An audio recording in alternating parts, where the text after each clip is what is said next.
and Charlotte Mason talk about spreading the feast and mother culture. Welcome to the diner, where we serve up culture from a short order kitchen. Step up to the counter and let us serve you a slice of mental pie. Not a feast, just a snack.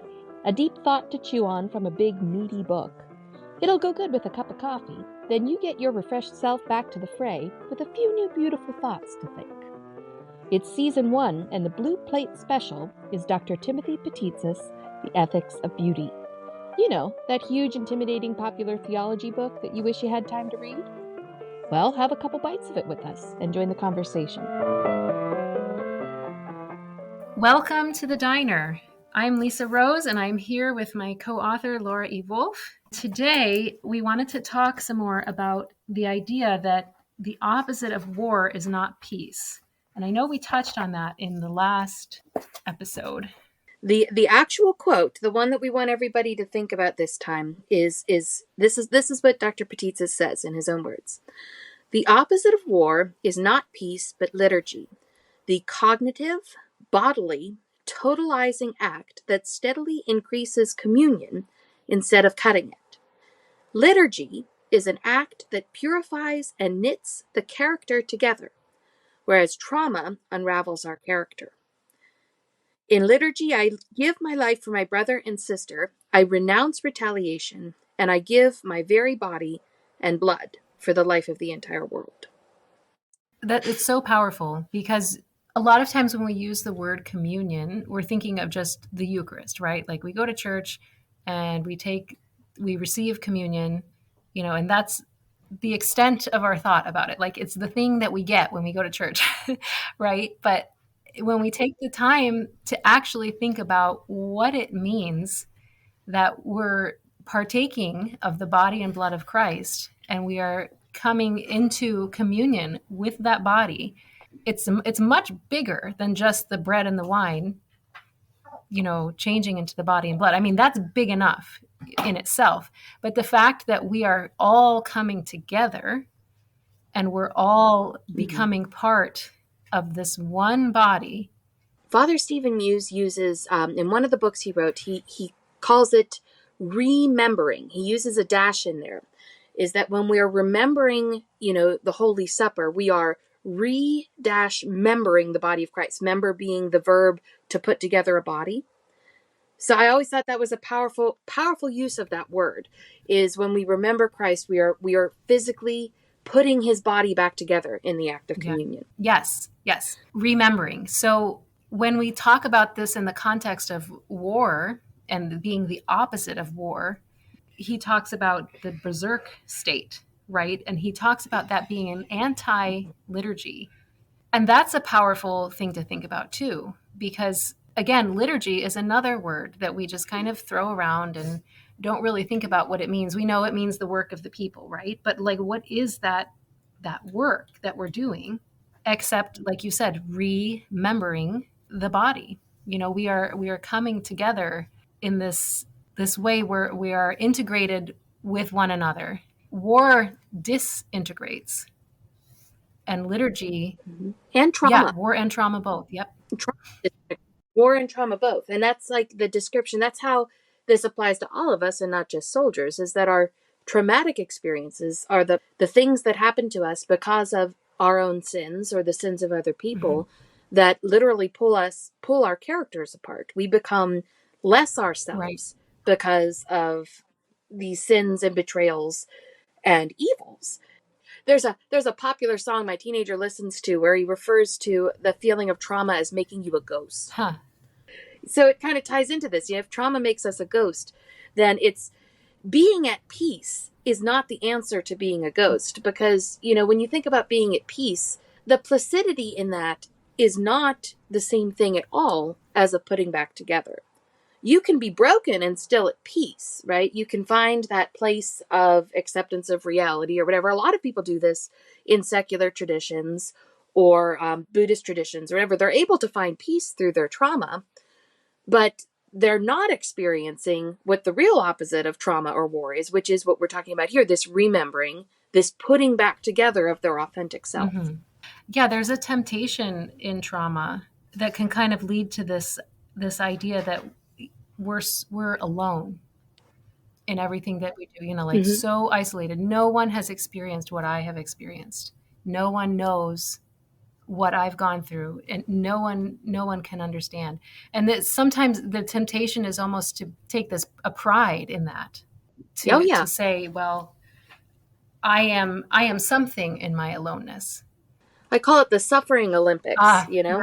yeah. Yeah, who suffered the most? Are you winning the gold medal in your suffering Olympics?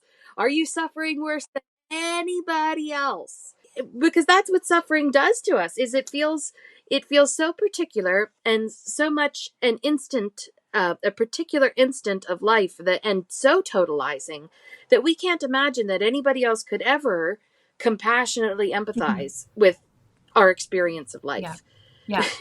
So it becomes then a complete dismemberment, not just from each other, but when you are completely alone like that, you can no longer see yourself clearly either, because when we're at our best for each other in our friendships and our loving relationships, we're mirrors for each other too. We help each other see ourselves honestly. And if you don't have somebody helping you see yourself honestly, you can get caught in that funhouse distortion where you start lying to yourself and seeing yourself as a dismembered thing. Yeah. And the thing about healthy communion is that it doesn't take away the uniqueness of each individual person. Like there is no loss of identity that happens. I think people worry about that, I guess, Sure. that maybe if I'm part of the group, I'm no longer me. But that's not at all what liturgy is doing. Right. Well, there are Christian theologies that do teach that. The very communal forms of Christianity teach that personal identity is actually located inside the community. I mean, that's an extreme reading of what being part of the body of Christ means, but that's not what the Orthodox Church teaches. There's a fullness of the self in community, but it's not a sublimation of the self to the community. So there's a subtle but very important difference between the two things. I want to go back to what you said about empathy, Mm-hmm. saying that like no one can empathize with me, because I've come across pushback against the use of the word empathy Mm-hmm. as opposed to sympathy, saying that, well, if you empathize with somebody, it's the same thing as getting into the pit with them Mm-hmm. and not like helping, not trying to help them out.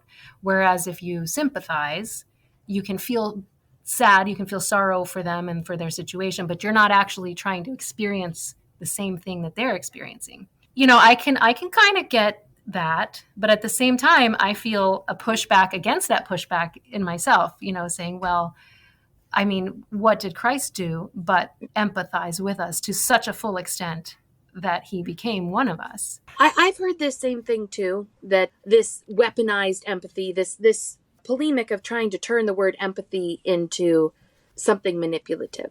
And I think that it's as simple as this, that like everything else, there's a good version of something and then there's the sinful version of it, right? There's the holy impulse, the drive itself that is good, that can be distorted by sin. I mean, there are people out there who use empathy in a weaponized way that tries to control others or talk over their experience and conform it to something else. But empathy in its true form, in its good form, it does climb into the pit with the person, and it puts the arm around the person and it holds them close and says, I'm sorry you're suffering. I'm here with you, and I promise I won't leave you in the pit. There's We don't want to abandon that. Sympathy might reach down to try to give a hand up, but that whole experience of empathy, saying, I promise I will not leave you in hell by yourself, it's really the only answer to deep trauma, because people who are deeply traumatized aren't going to reach up a hand because they're never going to trust a hand that's being reached out to help them. Sympathy is untrustworthy. You need someone in the pit with you, and you need to trust that they're not going to leave you before you can even begin to open yourself to them after trauma. So I think this is something we have to fight back against and not let ill-intentioned people steal something that is very meaningful and worthwhile to pursue. Right. I was going to say it goes back to that idea of, the trauma sufferer feeling that isolation, Mm-hmm. and if you get into the pit with them, they can see that they are no longer alone. if you're there experiencing it with them to the extent that you can, then they're not alone anymore. It's interesting because right before this quote that Dr. Patzisis talks about the opposite of war is not peace but liturgy, he mentions on the same page that modern psychology has nearly destroyed friendship in this country. And he does go on to elaborate on this later in the book, but it's a concept that it's worthwhile to meditate on a little bit, is how friendship is being challenged in our culture, how it's being made superficial and shallow in some contexts, like on social media or the internet in general, and how it's being isolating in others, where we have like maybe an overly positive spin on our social lives that we can never show our true selves. I mean, there are a lot of ways where I think in modern day America, a lot of people are struggling to find good friends. And it's not that people don't want to be good friends and want to have good friends, but people are losing the ability to connect in that way. And we have to fight for that. We have to bring this back. We have to remember our idea of friendship. I think that's probably a good place to end it for today. But here are some things to think about. Think about in your life if there are areas where you have experienced trauma, or even where you've just experienced that sense of being totally alone, totally isolated, totally that no one can understand what you've been through in some particular circumstance. And also then think about the times when you have been communed, when you've been in communion with others, and just take some time to contemplate the differences between those two states.